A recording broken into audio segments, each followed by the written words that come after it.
Olá a todos, estamos de volta para o nosso curso de formação de formadores do ESIG. Nessa quinta etapa, nós queremos ver o significado da sigla ESIG: Encontros, Convicções e Decisões. Quer dizer, para ser um discípulo de Cristo, nós fazemos isso em 3 movimentos. Primeiro, encontros. Queremos nos encontrar. Com quem? Com Cristo, conosco mesmo e com os demais. Depois, formar convicções, o que Cristo nos está pedindo, e tomar decisões para segui-lo dessa maneira. Isso é o que nós faremos no encontro de hoje. Então, vamos lá. Começamos pelos encontros.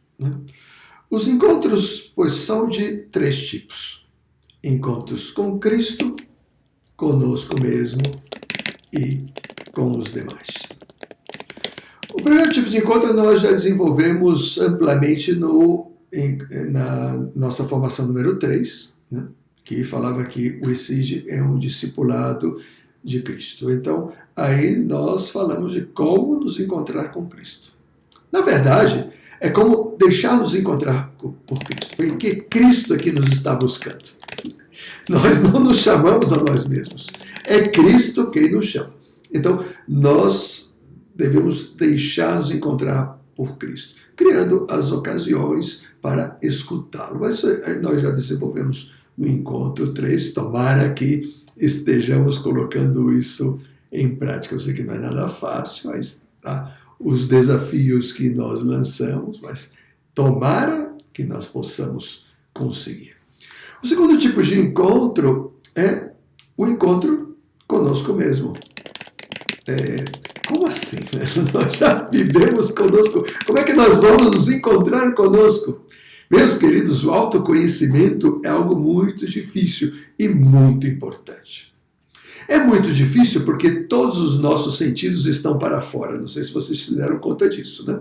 Então, a vista é para ver o que está fora. O ouvido é para escutar o que está fora. O olfato é para sentir o cheiro do que está fora. O paladar é para sentir o gosto do que está fora. O tato é para sentir o que vem de fora. Então, como que nós fazemos para conhecer o nosso coração? Conhecer a nossa mente, o que nós pensamos, o que nós sentimos? Nós precisamos de muita reflexão, observação do nosso atuar, dos nossos pensamentos, mas muitas vezes são as circunstâncias que revelam quem somos nós.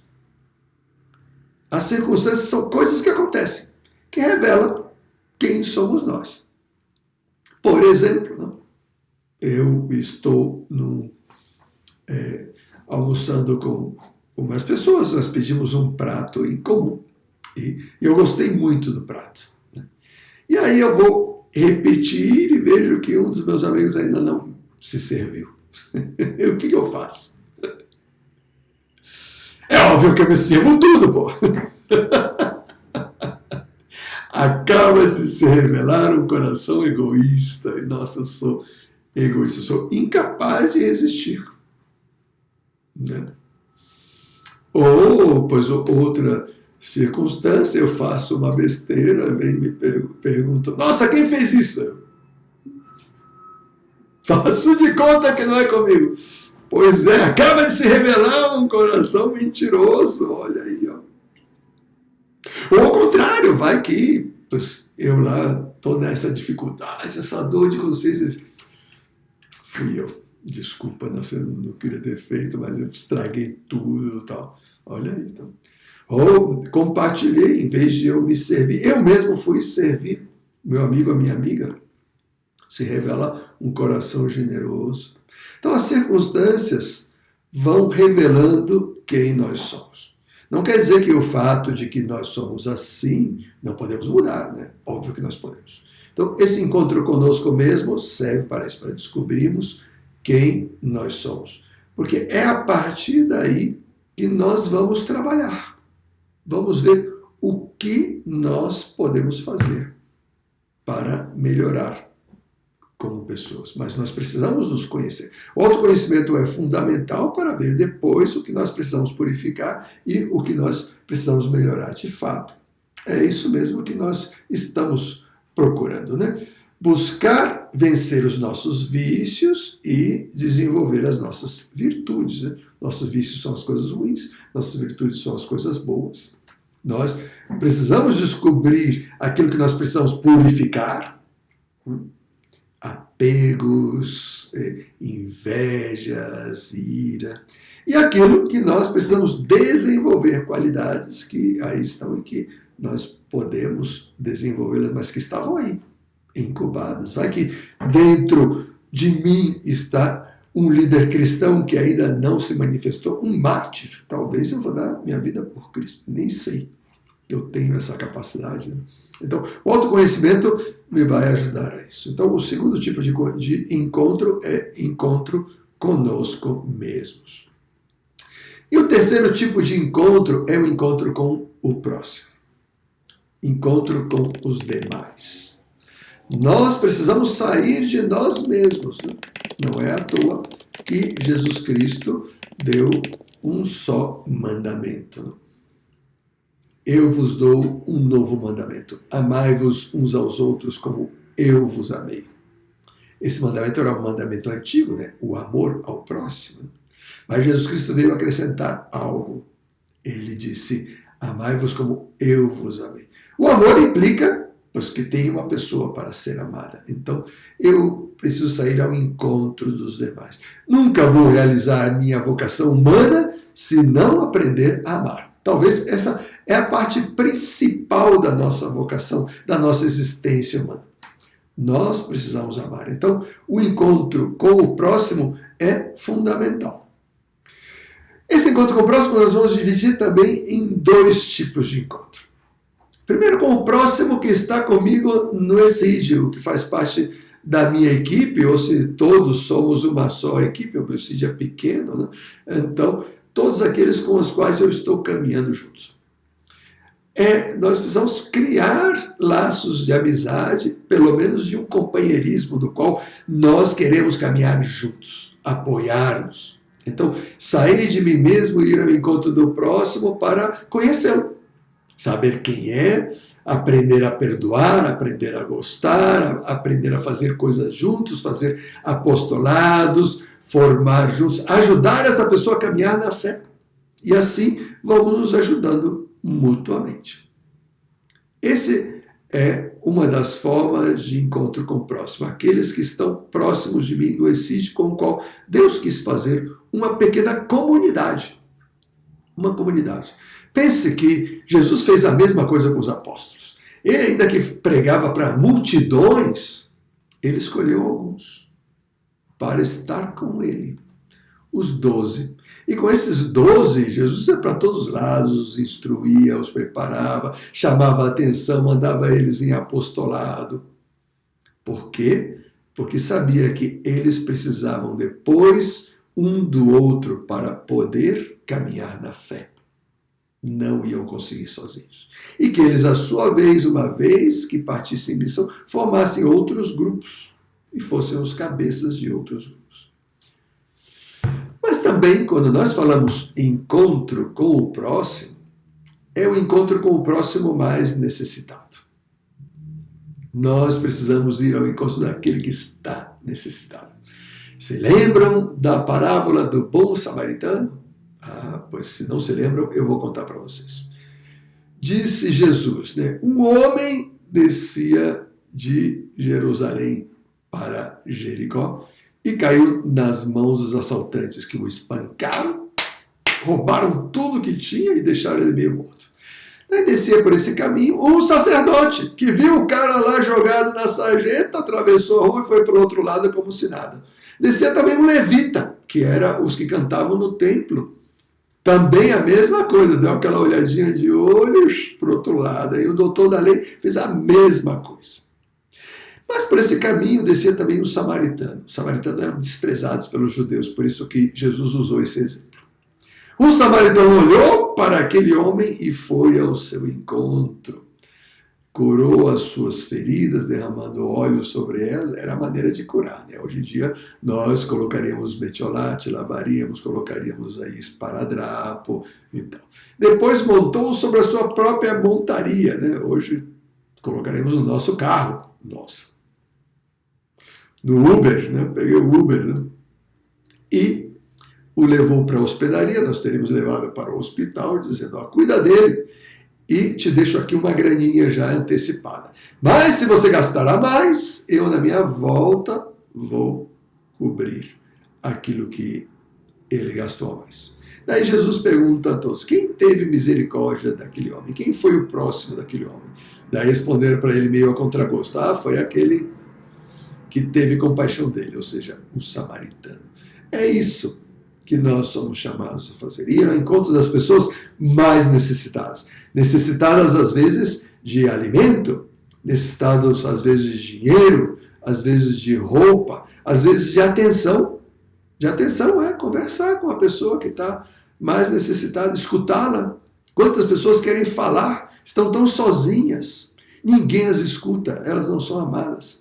Necessitadas de amor, de carinho. Às vezes a pessoa precisa de um abraço, de um ombro amigo. Todas as pessoas, independente do que elas precisam, elas também precisam de Cristo. Aliás, é o que mais precisam. Sejam pobres, sejam ricos, sejam analfabetos, sejam doutores, médicos, engenheiros, arquitetos, dentistas, todos precisam de Cristo. Então, quando na terceira forma de encontro, que é o encontro com o próximo, nós também dizemos que o próximo é o mais necessitado, sobretudo o necessitado de Cristo. Nós queremos nos encontrar com essa pessoa para poder ser portadora de Cristo para ela. Então, esses são os encontros que o ESIGE é chamado a fazer.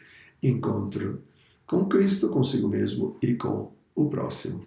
Vamos falar agora das convicções. As convicções são aquilo que Jesus nos veio pedir para fazer. Por que ele veio pedir? Porque ele sabe que é o melhor para nós. Ele nos chama, ele nos criou, ele nos chamou, ele nos envia. Depois de nos encontrarmos com ele, ele quer nos enviar. Mas para isso nós precisamos saber o que nós precisamos fazer. Primeiro, para melhorar a nós mesmos. Né? Então, ele nos vai ensinar isso através da fé católica. Isso está na nossa fé católica. Aquilo que Cristo espera de nós está revelado na nossa fé católica. Se você quer saber qual é o resumo da nossa fé, o resumo de tudo aquilo que Cristo espera de nós, reze o creio. É o resumo do que nós cremos.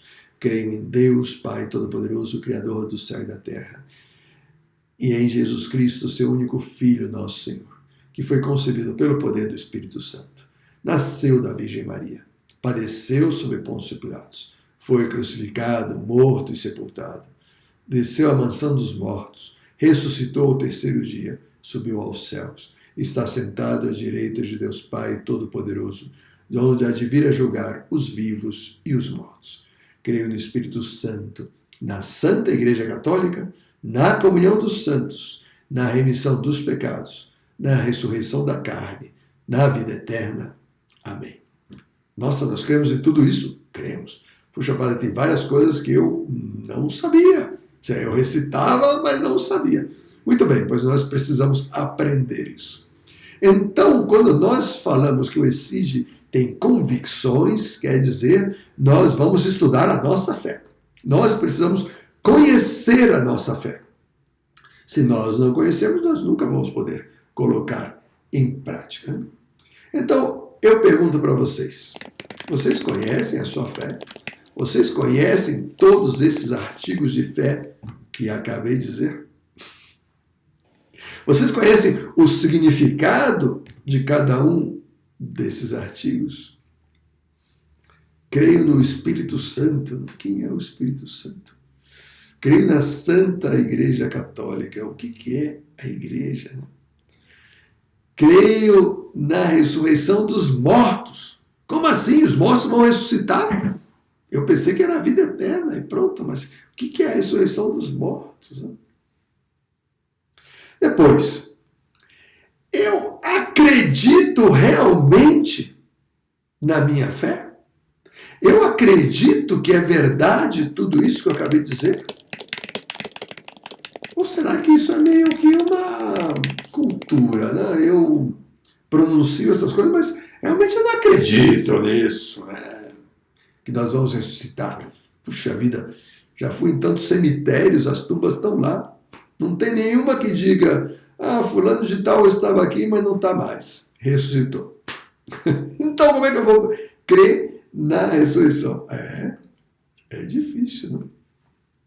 Mas enquanto nós não estivermos convictos daquilo que nós acreditamos, ou seja, enquanto nós não estivermos convencidos verdadeiramente da nossa fé, essa fé não serve para nada. Essa fé não serve para nada. Não existe o católico não praticante. Já escutaram por aí, né? Eu sou católico não praticante.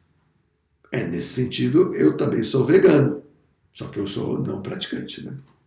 Adoro um churrasquinho e tal. Não, ou você é católico, ou não é. Existem os católicos medíocres, né? Que não vivem aquilo que acreditam, né? Mas não é que não praticante, é medíocre, você não consegue. Ou é hipócrita e não quer viver aquilo. Mas não diga não praticante, não.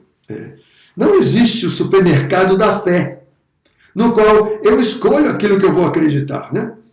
Eu vejo lá a fé católica e tal, isso eu acredito, não, esse mandamento aqui, não, esse não dá para aceitar. Eu tesouro, esse aqui sim, nossa, esse amor, o amor de Deus, Deus me ama, nossa, isso aqui eu adorei, né? Esse daqui, mandamento não roubar, não, esse aqui não. Esse não mentir, não, eu tenho que realmente não aceito isso. Não existe o supermercado da fé. Eu não posso entrar na minha fé e escolher artigos da fé como se fossem produtos, colocar no meu carrinho e dizer isso é o que eu acredito. A fé católica ou é tudo ou é nada. Ou você aceita toda ela ou não aceita nada dela. Você não pode escolher. Porque é um pacote fechado. É um pacote fechado. Ou você aceita tudo ou não aceita nada. Isso é mais ou menos como aqueles aplicativos que de repente você se inscreve e baixa, né? Se está baixando lá, está 50%, 60%, 70%, 80%, 90% e pum, cai a conexão, o aplicativo não funciona. Mas eu já baixei 90%. Mas lá ou é tudo ou é nada. Se não baixou 100%, ele não funciona. Não dá para instalar no computador, seja lá o que for. Eu tenho que aceitar todas as verdades de fé, tudo ou nada. De fato, nós podemos ler isso no Apocalipse, no capítulo 3, os versículos 14 a 16, Jesus se referindo ao anjo da igreja de Filadélfia. É uma linguagem simbólica. Os anjos, os 7 anjos que São João escreve, são 7 bispos de 7 igrejas. Então, a igreja da Filadélfia é uma diocese. Então, ele escreve para lá e disse, olha, eu acho que você não é nem frio nem quente, ou seja, você está meio morno assim na vivência da fé. E por ser morno, eu vou te vomitar da minha boca. Nossa!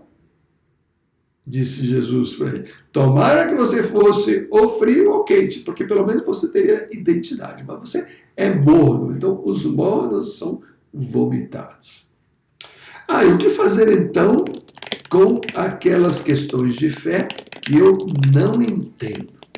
Porque seguramente tem algumas questões de fé que você não entende ou que você não quer aceitar, porque choca com sentimentos seus, você está lá e diz, não, isso não pode ser verdade, eu não quero aceitar isso, parece que a igreja é retrógrada, parece que a igreja não avançou, parece que a igreja é isso, que é aquilo. O que fazer nesses casos? primeiro, estudar. Porque nós precisamos buscar realmente dar razão da nossa fé. Entender o que a igreja está dizendo e por que ela diz isso. Né? Porque vem de Deus. E, em segundo lugar, aceitar. Inclusive, se eu não chego a entender direito. Certa vez, uma menina veio me falar sobre a Eucaristia. Ela me disse: padre, eu tenho muita dúvida de fé. Eu olho para aquele pão na mão do sacerdote e eu não consigo acreditar que ali está Cristo. Você não vê, você não sente, não existe uma mudança de cor, o padre não levita, não saem raios da hóstia. Mas você pode dizer: Senhor, apesar de não entender, eu aceito. Esse é o ato de fé. Aumenta minha pouca fé. E então, pois, ela fez isso e Deus lhe concedeu o dom de acreditar, de poder aceitar aquilo que ela não tinha entendido. Essas são as convicções que o ESIG é chamado a ter. Finalmente vamos falar das decisões. Né? O que são as decisões? É colocar em prática a fé que nós estamos convictos. Não adianta só ter fé. Nós precisamos colocá-la em prática. Porque a fé, se ela não é movimentada, ela é inútil. Ela é inútil. Você, se só acreditar e não fizer nada, essa fé não te serviu. Porque a fé tem que primeiro fazer de você uma melhor pessoa e depois fazer as demais pessoas melhores. O que vai fazer com que o mundo seja melhor. Agora, se você não vive a sua fé, nada disso vai acontecer. Você não é a melhor pessoa, você não vai ajudar outros a serem melhores pessoas e você não vai ajudar o mundo a ser melhor. Você vai ser uma rêmora, você vai ser uma pedra. O que você é? Uma pedra, um cone. Aí está, parado, colocado aí. Onde te colocam, você. Aí está. Nós precisamos viver a nossa fé. Diz Santiago na sua carta, uma das cartas do Novo Testamento, carta de Santiago, no capítulo 2, versículos 17 e 18. A fé sem obras é morta. Mostra-me a sua fé sem obras e eu te mostrarei a minha fé pelas minhas obras. Ou seja, muitas vezes são os atos que demonstram aquilo que você acredita. São os atos, a forma que você atua. Por exemplo, né? Você diz que tem fé na Eucaristia. Você chega com uma pessoa e diz: nossa, eu acredito que Cristo está aí. Mas depois eu entro na igreja, não faço a genuflexão, não faço o sinal da cruz, fico falando com as pessoas como se estivesse no mercado persa e estou de costas para Jesus na Eucaristia. Jamais faço uma adoração, recebo a Jesus Cristo comendo aí, eu estou comendo meus salgadinho e vou para a comunhão. Então, o que eu estou demonstrando? Que eu não acredito. Eu não acredito que Deus está ali. Agora, se a pessoa me vê fazendo uma genuflexão, que é uma genuflexão sentida, ter um momento de adoração diante da Eucaristia, realmente conversando como se conversa com uma pessoa real, né? Estando na igreja com um sentido de recolhimento, de um sentido de transcendência, me aproximar da comunhão com um sentido de respeito profundíssimo para aquilo que eu vou fazer. Então a pessoa olhando aquilo diz: Deus está aí na Eucaristia. Isso é colocar em prática o que eu acredito. Então, no ESID nós chamamos isso de decisões. Nós colocamos as convicções em prática. Nós levamos para a vida real, não só durante o ESID. E, sobretudo, depois do ESID. Senão eu estou vivendo uma obra de teatro. Enquanto eu estou lá no ESID, eu me comporto de forma esidiana. Depois que eu saio, aí eu me comporto aí como as pessoas estão se comportando naquele lugar. Isso se chama o comportamento líquido de Bauman.